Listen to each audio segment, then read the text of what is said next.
can watch anime without subtitles, without the subs. It's like, woo, that's cool.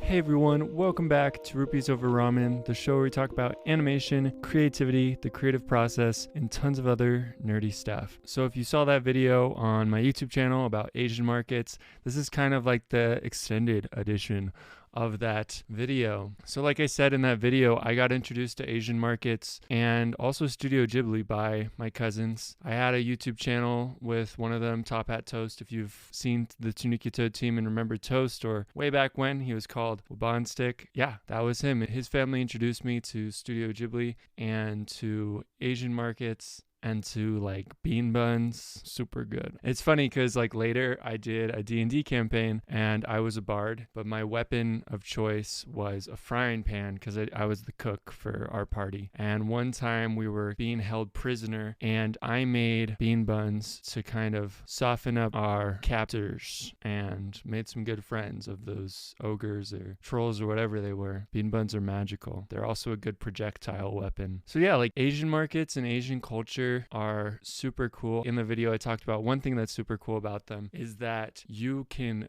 get something totally different every single time that you go to an Asian market. There's ramen, which everyone knows about, like ramen. There's like the packets and then like the little tubs. There's also soba noodles. There's rice. There's sodas, candies, weird chips, lots of different flavors of Lay's and Kit Kats. It's crazy how many Kit Kats there are in Japan. But like there's sometimes that I'm like, I wonder why I got into Asian culture. So just some like background on me. I had an uncle that served a mission for the Church of Jesus Christ of Latter-day Saints in Japan. And then he went back and moved there and then worked for, it was Coca-Cola or Pepsi. So he worked there for a while and then later on he ended up working for Disney and doing some really cool stuff. And later, like watching Studio Ghibli movies, I saw his name in the credits and I don't know, it just like inspired me. I'm like, wow, this is super cool. He's a super humble guy. He never like bragged about like what he was doing. He did all these amazing things and it inspired me to be like, wow, he's working for Disney and working in animation and that's something that I want to go into. And I'm like, I can do this. I can go into that. Something that I can connect to. And I don't know, it just kind of all connects, like my love for animation and Asian markets, Chinese takeout, boba. It's just like, they're things that have been with me for a while. Like my family, I kind of thought this was true across the board. Go get like Chinese takeout or have Chinese food or have hot pot or something for Chinese New Year. That was my family. Like we had like Chinese takeout. We celebrated Chinese New Year in the best way that we could. And then also for after the reception, we went and got Chinese food. Every place that I've lived in, we picked a Chinese place that we go to as a family. And then one was owned by a friend of mine and that was super cool. Sadly, they don't own it anymore, but it was super cool having that experience and be able to connect with them. I don't know, it inspired me to learn Mandarin and learn Japanese, even though I haven't quite learned them yet. They're very difficult languages. It gave me like some motivation to be like, yeah, that'd be super cool to be able to communicate. The thing is with cultures, there's kind of like barriers with language. And when you're able to spend the time to learn someone else's language, become fluent in that language, you can connect to them on a much deeper level because you've shown them you care about their culture and you care about their language. Yeah, it's just super cool. And with Japanese, you can watch anime without subtitles, without the subs. It's like, woo, that's cool. Yeah, I don't know. It's just really cool how much my love for Asian culture and stuff has become a part of my life. It's inspired me to try out new foods. You guys may not know this, but I'm lactose intolerant, which basically means that my body does not produce lactase, which breaks down lactose, which is milk sugar. Lactose, you know, like sucrose, fructose, it's sugar. So it's like the sugar in milk. And my body can't do that. So it causes a lot of pain. If you have any friends that are lactose intolerant, you know exactly what I'm talking about. Or if you're lactose intolerant, you know exactly what I'm talking about. And it's rough, but it kind of caused me to cook more in like the Asian cuisine realm, cooking curries and stir fries, buying ramen and making stir fries with that, or just cooking up ramen. It's really cool to try out new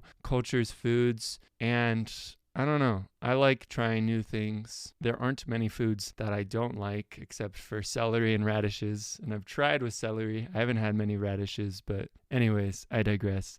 Thank you guys so much for joining this podcast. If you have any animated movies that you want me to look over or talk about the animation styles or techniques, look development, world building, stuff like that, let me know. down in the comments on YouTube or send me an email. Yeah, it would just be awesome to hear from you guys. And thank you so much for supporting me on this venture and this podcast. Thank you. See you guys next time. Peace. Also, now some super extra secret bonus content. I just realized there's more to record. I've kind of talked about it, but also with Asian culture and all these experiences like Chinese takeout, going to Asian markets, stuff like that, it's impacted my storytelling as well. Like a lot of the stories that I'm working on have that kind of stuff. Like the friends will go out to an Asian market or to a Chinese restaurant. And it's just like, it's kind of putting a little bit of me into that story. And I think it's really cool when authors and writers and showrunners and creators are able to do that and be like, hey, here's a piece of me and a piece of my life, and I'm putting that into this, and it's going to make an impact. It's going to connect with people. Like I talked about in an earlier podcast, is when you put in stuff that relates to you, it can relate to others, and they can be like, wow, that's super interesting. Like I did that as a kid, or like I'm doing that now as an adult. And it's like, wow, that's super cool that we have this in common, and it helps people to connect. Because like, you know, right now in this world, there's so many people trying to disconnect and people trying to put up these walls, show that we're different, but there's so much in common with all of us. And as we see those things in common with all of us, we're able to really connect with each other more and be able to have friends all around the world. Just remember that like we're all brothers and sisters, and we're all in this together. We're all on this journey together. We're all in this party traveling. We have our different tactics and our different techniques and specialities, our weapons of choice. If yours is a frying pan or whatever it may be, we have those, and they can strengthen us and they can help us and they can help others. Our strengths can help others in their weaknesses. And yeah, that's just the quick thing I wanted to say here at the end. Thank you guys again so much. See you guys next Saturday, and see you guys next time. Peace once again.